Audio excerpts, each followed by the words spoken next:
everybody, I'm Connor, that's Doug, and this is the Bethel School District Presents podcast, the best, most highly decorated, longest running school district podcast in the southern region of the southwest borderlands of the Puget Sound. You know it. That's the longest one yet.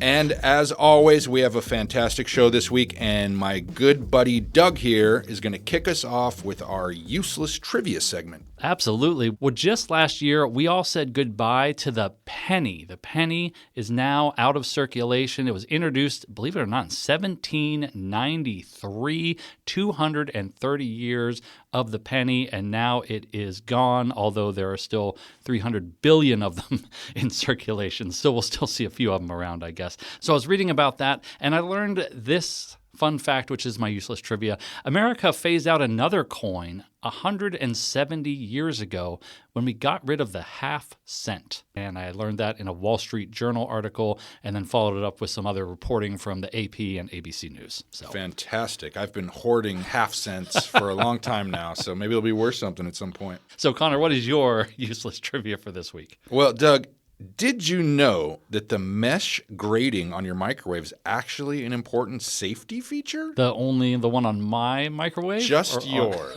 That one I installed? Yeah.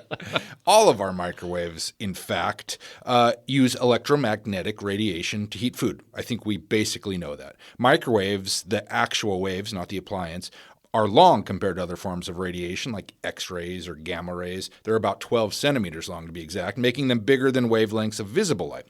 So what I'm getting at here is the mesh of microwave oven doors is designed with that in mind. Microwaves can't fit through the pinprick holes, so they bounce off the door and back into the box. Light waves are small enough to penetrate the holes, which allows you to watch your food as it's being cooked without exposing you to those nasty radiation rays. That's very interesting. I like to press my nose and hands up against the window to look in and watch my Stouffer's lasagna spin round and round for those 8 fantastic minutes. And another piece of trivia, not useless at all, Doug eats lasagna every day for lunch. We call him Garfield.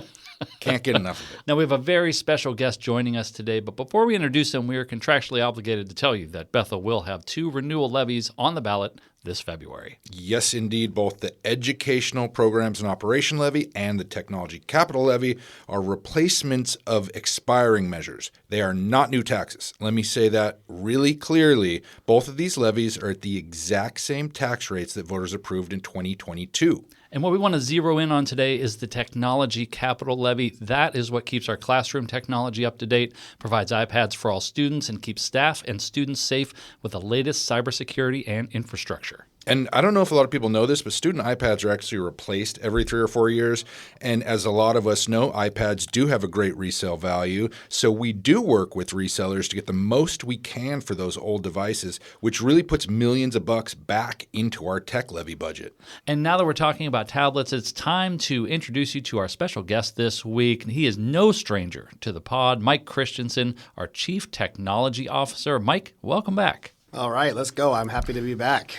Well, like we said, both replacement levies are at the same tax rate the voters approved in 22. For the tech levy, that means it's going to be 31 cents per $1,000 of assessed value. So, Mike, I got a little preamble to my question here.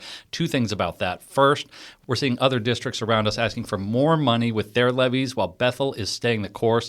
And second, we all know the prices on tech are going up, just with everything else in the grocery store, what have you, especially with inflation. So my question for you is, what financial wizardry are you crafting over there in technology to make the tech levy keep stretching at the same rate? Well, I think a lot of what we try to do is just make really direct choices and using data, really focusing on core services, looking for redundancies that we can eliminate, and annually auditing software that we may not use or equipment that's obsolete in a manner that either exposes us security-wise or just costs a lot to maintain. A lot of hands on it. It takes people time to fix. And so we can reduce those inefficiencies. That's definitely helped in a lot of ways.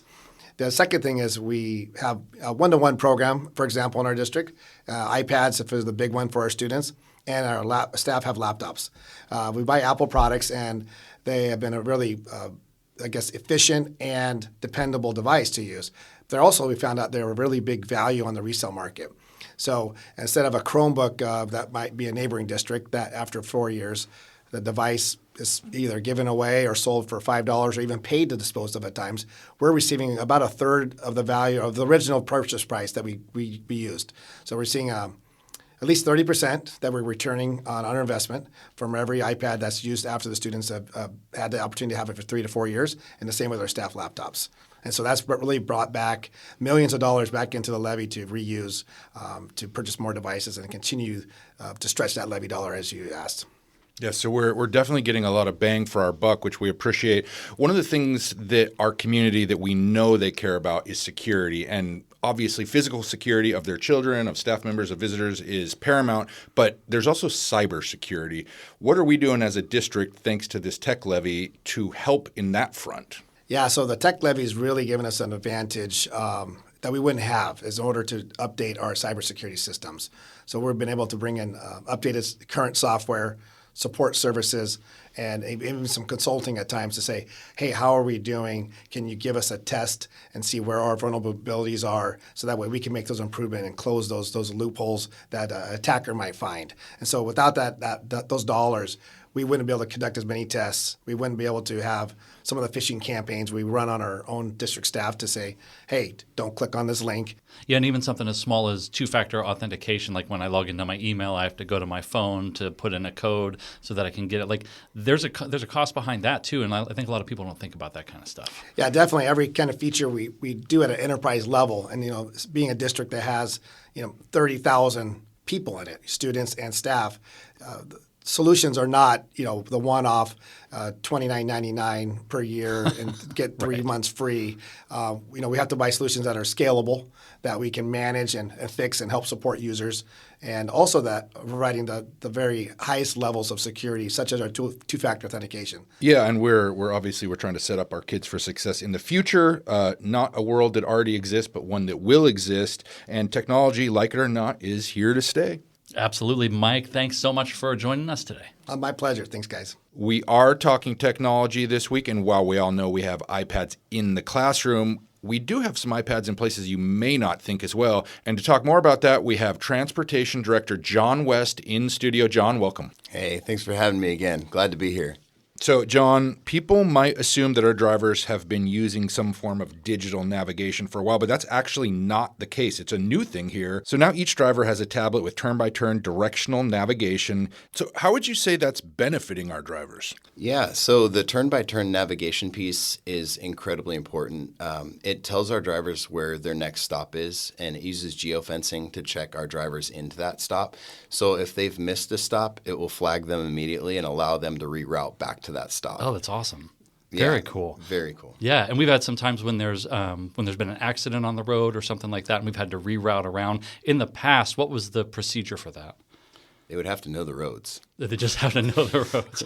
Very old school way of doing it. Yeah. They would be able to radio into dispatch, and dispatch can assist them. So what it's doing is reducing a lot of radio chatter and providing more confidence for our drivers to focus on the roads and be more safe on the roads and not having to focus so much about their direction. That's awesome. And another cool thing that these tablets are doing is they have the capacity to check students in and off the bus. That seems like a really awesome step forward for student safety. How would you say that's going so far? It's a huge step forward. Yeah, we used to have student lists on clipboard Next to and the paper. Rand McNally Atlas. Yeah, but it didn't allow any fluid tracking of individuals who got on and off the bus. Right. And so this way we're able to have real-time updates on who's on our bus. That's fantastic. Just huge for safety and security here in Bethel. I love that. We know you're always looking for drivers to join the amazing transportation team here in Bethel.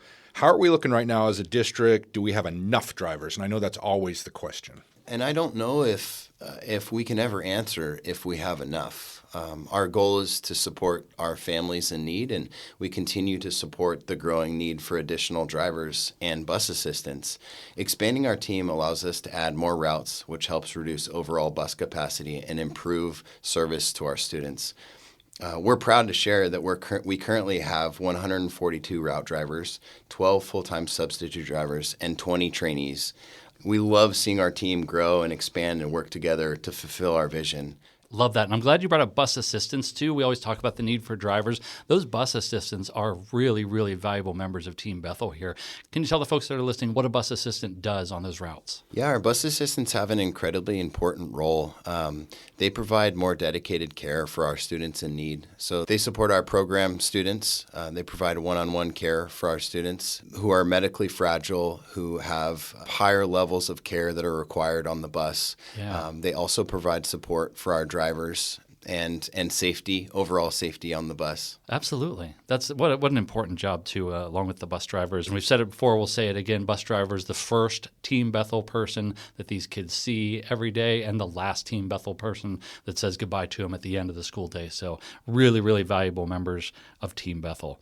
Well, John, been an absolute pleasure chatting with you again. And remember, if you're interested in a job with our outstanding transportation department, you can always check jobs.bethelsd.org. Well, John, thanks so much for stopping by the studio. Really enjoyed hearing about this new program and how the iPads are being used on buses. And Connor, you and I both know, we've seen it a million times, how iPads are being used in class for different projects, giving kids creative outlets. And I mean, some of the projects these kids are doing are pretty amazing. You actually went to Liberty Middle School and chatted with Melissa Heltzley. She's one of our amazing teachers in the district, and she was part of the original pilot program. She tried out Chromebooks and iPads, and we eventually, of course, went with iPads. Let's hear what she had to say about that. For more than a decade, I've had the opportunity to have iPads in my classroom.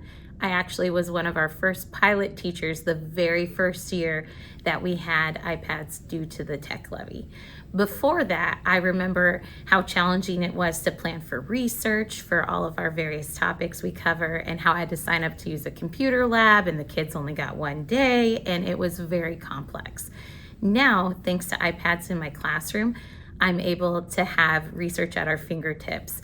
They're able to do in-depth research projects and create complex presentations that include infographics as well as Google Slides that they are then able to present to our class as part of our communication skills. I can't imagine teaching without these tools now.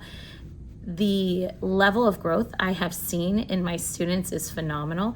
And obviously, we're not on our iPads all day, but when we do need them, they are so effective in developing our students into the future leaders that we want to see in this world. Well, that's going to do it for us this week. Thank you once again to Mike Christensen, John West, and Melissa Heltzley. We will see you right back here next week. We sure will. Happy New Year, everybody. And don't forget, Election Day is February 10th for our upcoming levy renewals.